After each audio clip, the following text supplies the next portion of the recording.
बिस्मिल्लाहिर्रहमानिर्रहीम अस्सलाम वालेकुम रहमतुल्लाह। नवाज शरीफ ने अपने टाउट सहाफ़ी अबसार आलम के ज़रिए इस्टेब्लिशमेंट के ऊपर और मोहसिन नकवी के ऊपर जो हमला किया है उसका अब खमियाजा भुगतना पड़ेगा।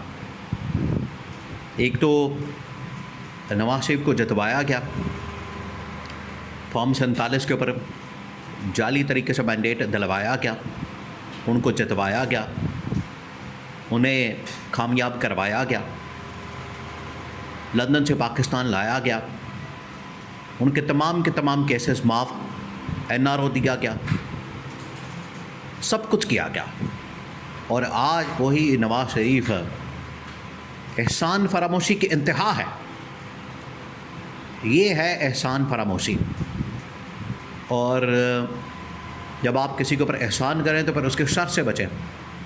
तो ये जो नवाज शरीफ के ऊपर एहसान किया गया, अब वो शर फैला रहा है अपने मोहसिनों के ख़िलाफ़। और इसने इस्टेब्लिशमेंट के ऊपर और इस्टेब्लिशमेंट के नुमाइंदे मोहसिन नकवी के ऊपर जो हमला किया सार आलम के ज़रिए, उसके बाद अब नवाज शरीफ को पैगाम दिया गया कि अब अपनी खैर मनाओ।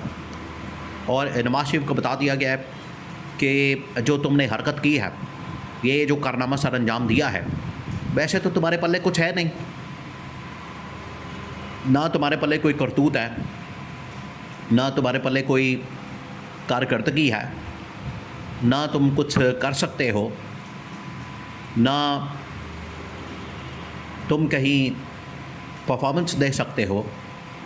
माजी की हुकूमतें तुम्हारी उठा के देख लें, तबाही और बर्बादी तुमने फेरी है। ऐसे ऐसे कॉन्ट्रैक्ट्स किए हैं। ये 2013-18 का जो टेन्योर, इसके अंदर जो सबसे लंबा हाथ मारा गया, और भी बड़े लंबे हाथ मारे गए, बड़ी बड़ी लूट मार की गई, जिसके अंदर ये IPP का एक बहुत बड़ा स्कैंडल है, जिसमें इसने अपने ख़ानदान को, दोस्तों को नवाजने के लिए IPPs कंपनीज लगाई।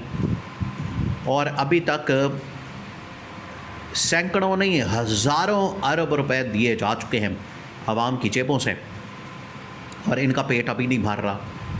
अरबों रुपए दिए जा चुके हैं। और यही वो कॉन्ट्रैक्ट नवाज शरीफ ने किए, क्योंकि क्राइसिस, ये जानबूझ के देखें इनका तरीका बारकात क्या है।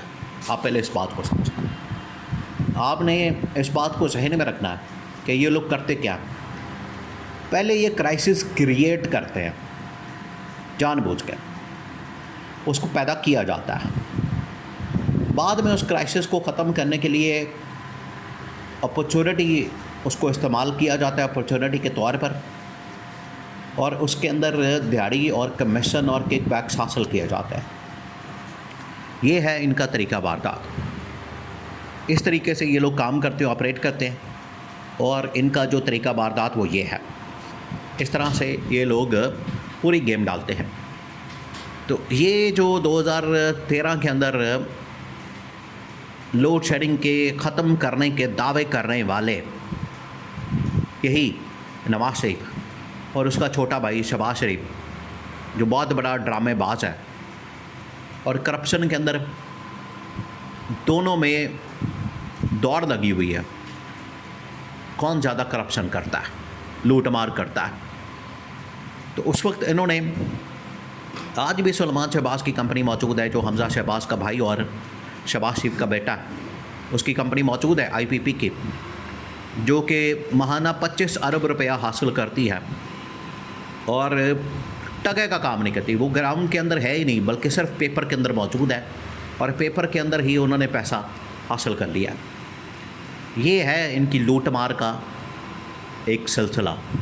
तो यहाँ से आप अंदाज़ा कर सकते हैं। अब आ जाएं इस बात के ऊपर कि इन्होंने जो काम किया है, इन्होंने जो हरकत की है, इन्होंने जो इस हवाले से इस्टेब्लिशमेंट के ऊपर हमला किया, अब सार आलम को लॉन्च किया गया। असल में नवाज शरीफ को ये कहा गया कि ये कॉन्स्टिट्यूशन 1 एवेन्यू का जो स्कैंडल सामने आया, इसके अंदर नवाज शरीफ के दोस्त, नवाज शरीफ के चाहने वाले, गवर्नमेंट के चाहने वाले, वो सारे वो लोग हैं जो कि नून लीग को, शरीफ ख़ानदान को इन्वेस्टमेंट करते हैं,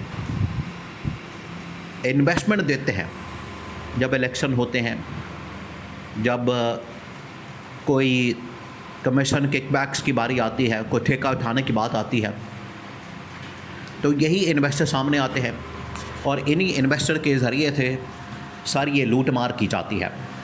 तो आज यही इन्वेस्टर, इनका जब पैसा ये कॉन्स्टिट्यूशन 1 बिल्डिंग के अंदर फंस गया, ट्रैप हो गया और इसको गिराने की बात हो रही है, इसको होटल बनाने की बात हो रही है,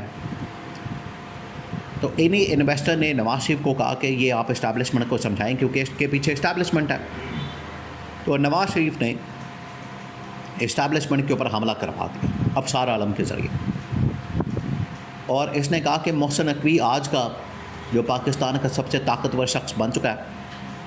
2001 में, 2 में, 3 में ये CNN के लिए किराए की गाड़ियाँ अरेंज करता था, टेलीफोन ऑपरेटर के तौर पर काम करता था, ये CNN के लिए यहाँ पर बंदे अरेंज करता था, लाइनअप करता था, कोऑर्डिनेटर था, और आज पाकिस्तान का सबसे ताकतवर शख्स बन चुका है। ये है इसकी औकात।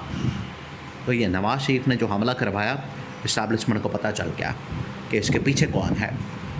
सारा आलम जो किसी की अपनी वो बात नहीं कर रहा, वो किसी की ज़ुबान बोल रहा है।